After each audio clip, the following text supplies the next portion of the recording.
Pack लगाने से खांसी चली जाएगी। उसने कहा इससे एक पैक लगाने से मेरा घर परिवार जमीन जायदाद औरत तक चली गई, आपकी खांसी नहीं जाएगी। जाएगी। शराब बने बनाए खेल को बिगाड़ देती है, ये बड़े बड़े घरों को उजाड़ देती है।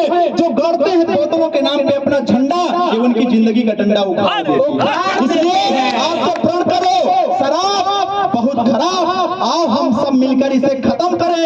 एक बोतल आप खत्म करें, एक बोतल हम खत्म। राजेंद्र एक बार जोरदार तालियां बजाइए कुमार प्लीज। बहुत खूब।